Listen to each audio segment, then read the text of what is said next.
Excellencies, dear scientists, it is an honor to join you all for this 7th International Day for Women and Girls in Science. The inclusive and diverse representation of women scientists here in this meeting is in itself an achievement and inspiration. I commend the Royal Academy of Science International Trust, the permanent missions, UN agencies and affiliations for their tireless efforts and support in putting this together. Excellencies, the evolution of science has benefited from the contribution of women in many areas. It was the contribution of women that led to the breakthroughs for new medicine and new health prospects. It was women that were among the many firsts in space, discovering planets and new frontiers. And it was the work of women that revolutionized digital advancement. It goes without saying that the achievements of women have been nothing less than extraordinary. In recognizing these achievements, we acknowledge impeding factors at play for women and girls in science. The deeply rooted and unacceptable gender inequalities that impede women and girls in science to prosper. This is not only a tragedy for the millions of girls who aspire to be scientists, but a loss for a world in need of their talents, their creativity, their genius, and their drive.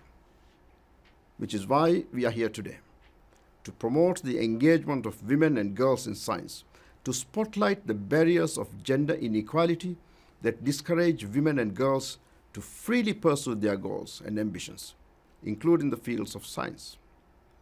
Because it is unacceptable that women are still underrepresented in science. It is unacceptable that only 33% of global researchers are women.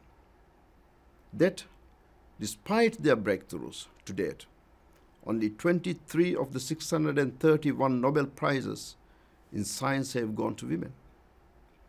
And it is morally unacceptable that women are still paid less than their counterparts, despite having the same qualifications and skills.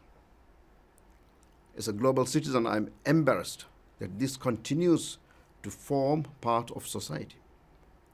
As a leader positioned to elicit change, I am committed to use every platform and opportunity to advocate for gender equality, to ensure that more women and girls are given the opportunity to excel and break glass ceilings.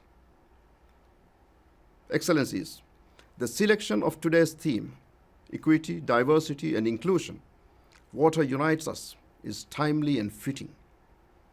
There are 2.2 billion people around the world reported to lack access to safe water. When thinking about water, gender is probably the last thing on many people's minds.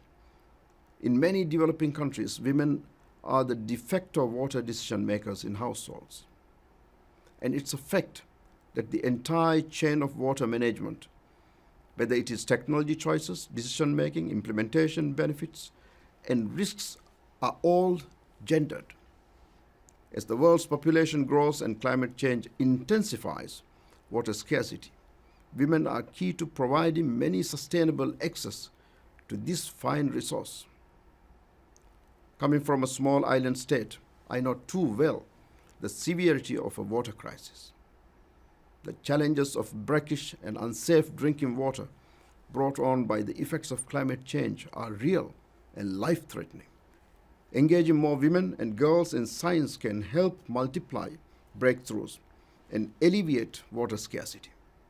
Research suggests that when women are involved in the management of water resources, their communities get measurably better outcomes, including better functioning water systems, expanded access, and economic and environmental benefits.